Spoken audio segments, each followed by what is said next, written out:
What is going on, YouTube people? Neo Cards and Comics here today with day 2 of the Fanatics Industry Summit. A bunch more news came out on Tuesday, this time regarding product launches, releases, retirements, some interesting autograph signers and sets that'll be coming up. So let's just go ahead and dive in and chat about it. 2 shout outs to give. One, Sports Collectors Daily put a nice article up on this, and once again, I went back to Watch the Breaks Twitter handle to look at his live tweeting of a Q&A event and also a product panel. So we'll start off with Sports Collectors Daily, and then we'll move over there, cover some key highlights, give my little shtick on them, and see what you boys and girls think about all this. Let's just go ahead and get right into it. So, first off, they are retiring some products. Those are Topps Opening Day, Gold Label, Clearly Authentic, Fire, Bowman First Edition, Gallery Archive Snapshots, and Bowman Chrome X, and Bowman Heritage Remains Sideline.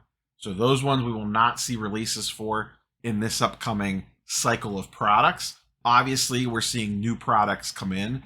We've recently had Logo Fractor and Sonic and Cosmic and those sorts of things. So it's not like they're going to be offering less products. It sounds like they're just switching out some of the ones that probably don't sell as well to bring some newer products in line. I'm perfectly fine with that. I am sure there's some niche case audience that's going to be sad about losing one of those products. They also talked about Topps Big League again, which we briefly discussed in yesterday's video. That is going to be a product geared towards kids. That's the one with the redemption for an athlete following you on social, and they're kind of reworking that product to make it, essentially, that's going to be your entry-level product. Now, we'll talk about this when we move over to some of the Twitter highlights. One of the products that they announced, and I forget what it's called, but we'll get to it in a second, they are bringing in players that have never had a first Bowman card that I shouldn't say should have, but just never had an opportunity to have a first Bowman card, maybe because Bowman wasn't around when they were doing first Bowman on-card autos. Or, in some cases, it's football players that were drafted by baseball teams but never got into a first Bowman product, most notably Tom Brady, who was actually drafted by the Montreal Expos. So he is going to have a first Bowman card. He was drafted by the Expos out of high school in 1995. So he has an autograph deal with Fanatics. So since Fanatics now owns Topps, that's how they're getting him to sign those stuff. Now, I have heard rumblings, I think it's maybe out of Triple Threads, that there are people actually waiting on Brady redemptions from older Topps product. So hopefully they get those people taken care of. I saw some chattering about that online today. That was the big one that they announced in regards to Bowman. But a lot of people were speculating on other people, other athletes that could potentially get a first Bowman card that has never had one before. So fun autograph chase in those products. That card will probably go for a ton of money, especially if it's on card. Kind of a unique card. Cool idea. I kind of like that one. It'll be a good chase in that product. Another big autograph deal that they announced, and this is going to go hand in hand with some other news. Bronny James, LeBron's son, is going to be in Topps Chrome McDonald's All-American, and he will have autograph cards. This is notable because LeBron has a lifetime signed contract with Upper Deck. This is being signed with Topps, obviously. Now, once he gets to the NBA, assuming he's going to sign with Clutch Sports, you would think he would go under the Upper Deck license. Now, we're going to get into, a conspiracy tinfoil hat corner, I guess we'll call it. We do not want to restart now. We'll remind me tomorrow. We're going to go to tinfoil hat corner. Today, Fanatics announced a new hire for their athletes relations division. It is the former head of basketball operations at Clutch Sports, leaving Clutch to go to Fanatics to be their basically head guy over athlete relations. So from Fanatics collectibles specifically to the athletes. That made me go, in combination with this move, with Bronny signing for this McDonald's All-Star thing. Maybe this is just a one and done. In the past, though, Clutch clients have always signed with Upper Deck. We saw that with Ben Simmons. That's why he doesn't have any autographs. I don't know if Darius Garland's with Clutch or not, but he's another one that signed with Upper Deck exclusively. I just find it intriguing that the head of Clutch just went to Fanatics, so there's going to be, shall we say, close ties there. Now, maybe an inside road. I don't know, LeBron has a lifetime contract. I don't know what that means, so I assume he's not going anywhere, but it just has my eyes up that maybe Bronny isn't a sure bet for Upper Deck. Maybe he is. Maybe it's all preordained, and like I said, this is tinfoil hat corner, who knows, but regardless, Bronny will have his first autographed cards in a Topps product. That will be a massive chase as well. Some other highlights. World Baseball Classic exclusive set. Sounds like there might be multiple sets with this, and there will be at least one higher end set for this, in addition to Topps Now cards. That's a fun little one there. World Baseball Classic, I don't like sit down and watch every game, but it does give a little extra juice to this time of year. They gave us a little glimpse into the Retrofractor thing. These cards will feature players throughout baseball history who never appeared on a Bowman branded card. Topps will create those this year, but indicated they would be exclusive to 2023 and not return. There was a very funny Photoshop of the Mickey Mantle, one of the Mickey Mantle cards floating around with like a Bowman First RC logo and a bunch of other, it had logo fractor stuff on it. It was pretty funny. I couldn't find it, or I would have just thrown it in here for that. They're accompanying with Bob Ross for a set. Tennis products are coming. Dynasty Soccer. They did a whole big announcement on entertainment cards. Bunch of new Star Wars stuff coming. Stranger Things, Dune, so on and so forth. Let's pop over to Watch the Breaks and kind of scroll through. I went through and basically just selected some of his tweets to kind of talk about. Some of this was Q&A from later in the day, and some of this was from the panel earlier in the day with the new product offerings. This is a new product or a new type of card. I'm not really sure. Oh yeah, new type of card. First Stitch. It will be a memorabilia card. It sounds like this sounds non-game used. Maybe it's player worn, but it might just be not associated with. Maybe they at least get it player worn.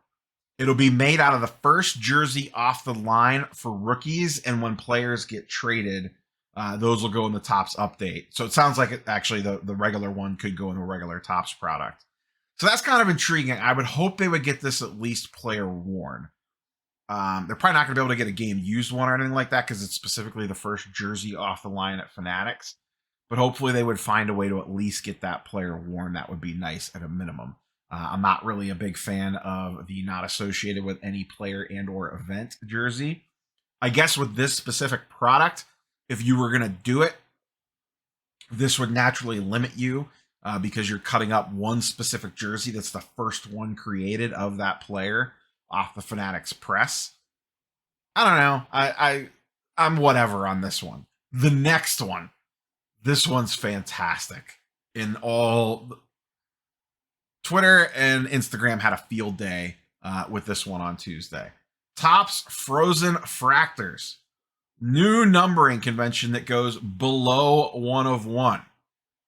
So it'll be a special SKU. So instead of being 1 of 1, it'll be -50, -40, -10, etc. The amount of jokes and memes I saw floating around social today about this one was endless. Give me your favorite one in the comments down below. Feel free.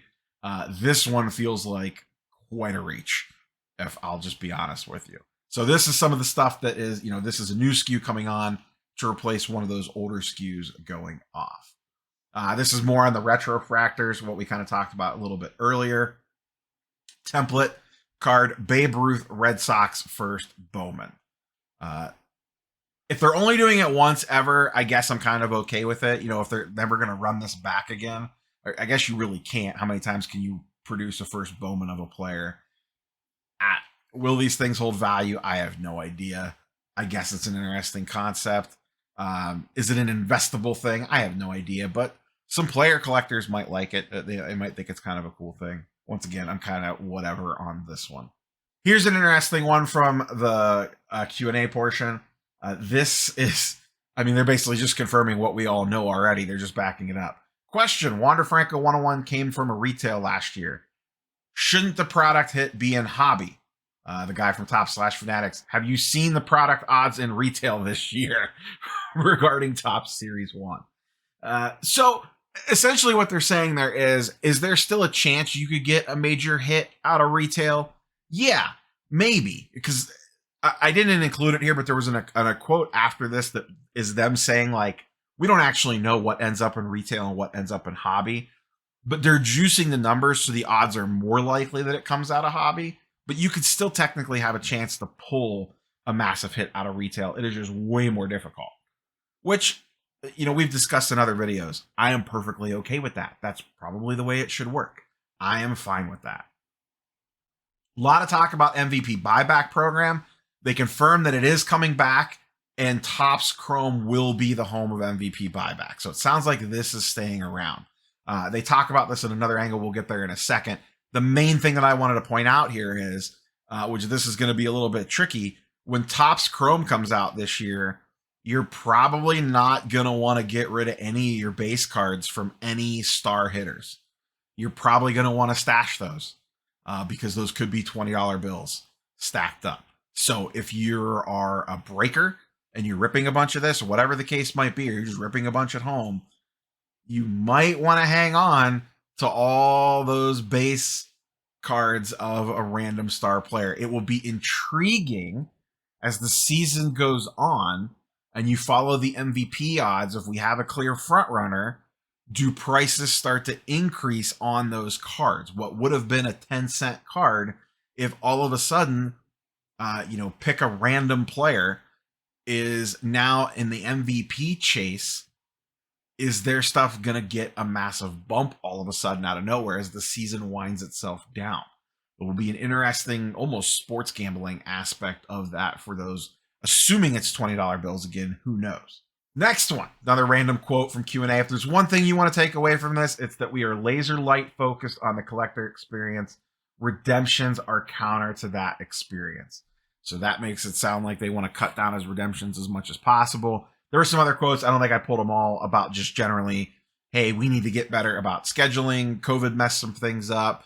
That caused delays in getting autographs and product out, and we're through that now. And we feel, basically, it sounds like they feel like they are back on track moving forward. They still have some 2022 product to get through, but at least going forward with 2023, it sounds like they are back on track. I don't think I pulled any of them, but they talked about their customer service team, how it has grown. They feel like they're in a better place, but they still have a backlog of issues that they have to work through. So hopefully we see that get better. All right, let's scroll down here. Another interesting one. How do you quantify 10x the hobby? Because hobby shops are seeing 2 to 3x collectors in the door already, yet we aren't seeing more money now. Top/Fanatics. The answer is collectors. The prices the past few years, we believe, were an anomaly. No one could reproduce. We believe the foundation and the collector base is there for the hobby to grow. Prices on certain things will go up. Other things will have to keep the price low. Goes back to product segmentation. We believe more collectors will support that. So that's a fancy way to answer a marketing speak version of how to answer 10x the hobby. They are focused more on the, hey, remember, the point of these things is to collect them, not always just make money off of them. That is an aspect of this that you can do and can work, but the baseline for this whole thing that it's built around is actually wanting to collect the cards. They talk about product segmentation. That was another thing that came up a lot today. I saw that on Watch's Twitter feed and a few other things that were shared around. They are going to make products that aren't for everybody, and that's okay. We are going to see releases like the Frozen Fractor thing. I'm going to laugh that out of the room. Doesn't matter. If someone likes it, cool. If it doesn't catch on, they'll probably axe it, and that'll be the end of it. But maybe there's a certain segment of the audience that thinks that's a fun, cool product, no pun intended, and they want to run out and buy packs and boxes of it. That's fine. These ancillary products, they can go ahead and experiment with. The thing that I want them to be careful with is, the true blue, your Topps Chrome, your updates, your Sapphires, that sort of stuff. Whatever their higher end products end up being. And I think that's how they're going to, at least that's their plan on how to balance this. They talk, like I said, about product segmentation a lot, that they're, and this kind of plays in what we talked about with Series 1. Yeah, we're going to print Series 1 retail to the moon. This is not them speaking. This is me. We're going to print Series 1 to the moon because we want it everywhere. And guess what? Series 1 retail is not meant for everybody. If you want to go buy and hold wax, guess what? Don't buy Series 1 retail. Buy Series 1 jumbos. Personally, I like the way that they have handled Series 1. I know a lot of people are wishy-washy on that. Some really, really like it. Some people are very anti it. There's a couple people in the middle. But generally speaking, I like the way that they have handled Series 1. It feels back to how it kind of used to be, with jumbo boxes and hobby boxes being, air quote, protected a little bit. Next one. Breakers are seeing all this hobby shop investment. Are you going to do anything for breakers? We are investing in breakers. This is from Topps, currently building the best-in-class platform for breakers while also providing direct product to many breakers and more daily. So confirmation of, which we kind of already hinted at this, that Fanatics is directly just selling stuff straight to the breakers. I don't know what the cutoff is for how big or small you have to be, but that does sound like that's happening. How do you balance your growth goals with the collector's desire for print runs not to inflate? This is kind of what we talked about. That's, once again, everything we just laid out with our discussion around Topps Series 1. Transparency is very important for the hobby and to us when it comes to various products. I hope that means what we kind of talked about yesterday, with giving us a little bit more insight into what the print runs look like on some of this stuff. I don't need exact information, but if they could just be a little bit more forthcoming with what they're doing, that would be absolutely fantastic. Interesting one here with allocation changes, air quotes, they don't have as much margin. Why should a card shop owner not sell now? With all the requisite disclosures and caveats, we believe the best days are ahead.